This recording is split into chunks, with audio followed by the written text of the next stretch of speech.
Try to draw triangles with the following data. 1.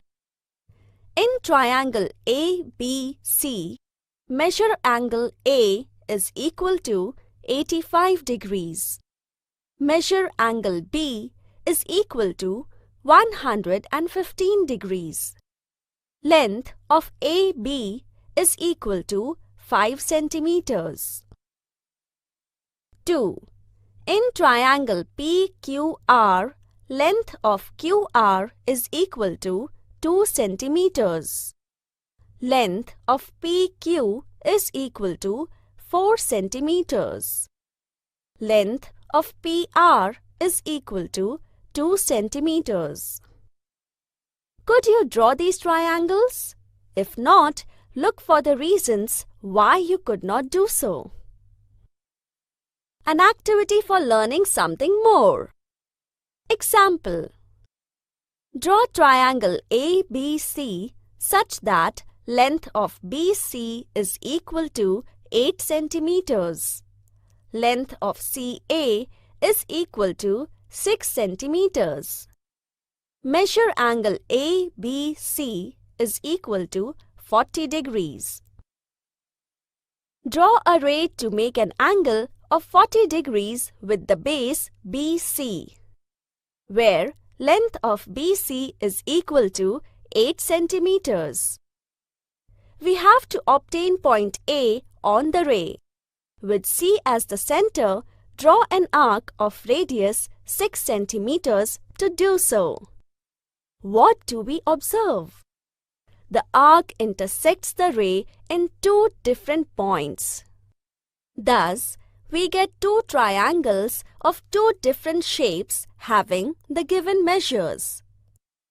Can a triangle be drawn if the three angles are given but not any side? How many such triangles can be drawn? Congruence of segments. Let's learn. Activity 1. Take a rectangular paper. Place two opposite sides one upon the other. They coincide exactly. Activity 2. Using the ruler, measure the lengths of segment AB and segment PQ. Length of AB is equal to length of PQ is equal to. Are they of the same length? You cannot pick up and place one segment over the other. Trace the segment AB along with the names of the points on a sheet of transparent paper. Place this new segment on segment PQ. Verify that if point A is placed on point P, then B falls on Q. It means that segment AB is congruent with segment PQ. We can infer from this that if two segments have the same lengths, they coincide exactly with each other. That is, they are congruent. If segment AB and segment PQ are congruent, it is written as segment AB congruent to segment PQ.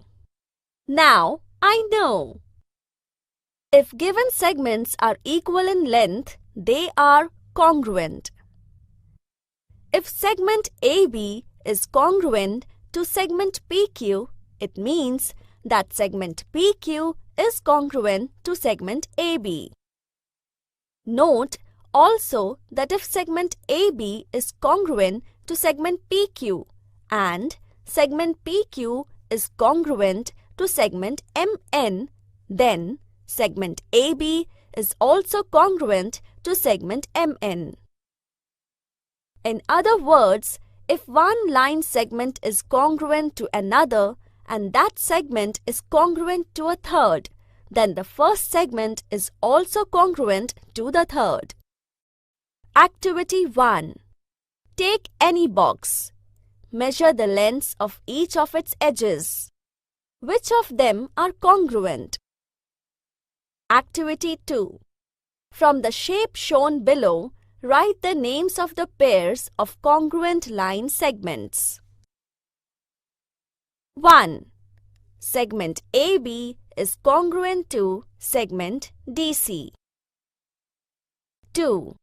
Segment AE is congruent to segment BH. 3.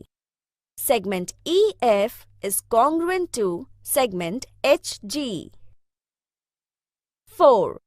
Segment DF is congruent to segment CG. Now students, let's solve the practice set 6. Let's start with the first question. Question number 1. Write the names of pairs of congruent line segments. Use a divider to find them. Answer. 1.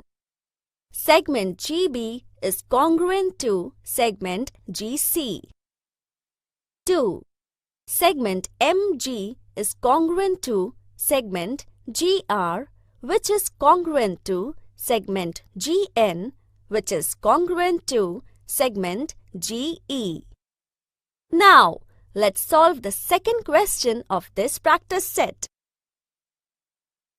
Question number 2.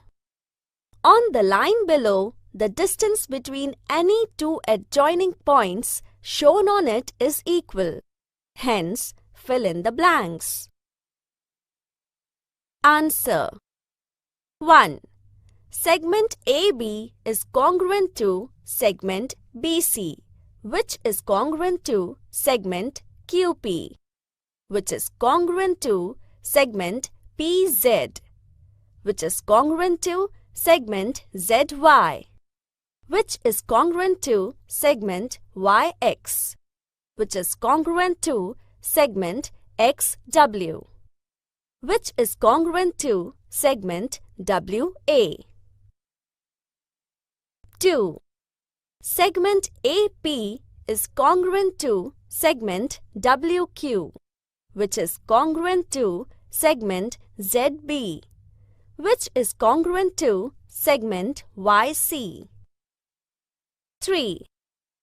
Segment AC is congruent to segment QZ, which is congruent to segment ZX, which is congruent to segment XA, which is congruent to segment PY, which is congruent to segment YW, which is congruent to segment WB. Students, I have solved 3 sub-questions of second question of this practice set. Now you have to solve the remaining sub-questions on your own for your better practice. Congruence of angles.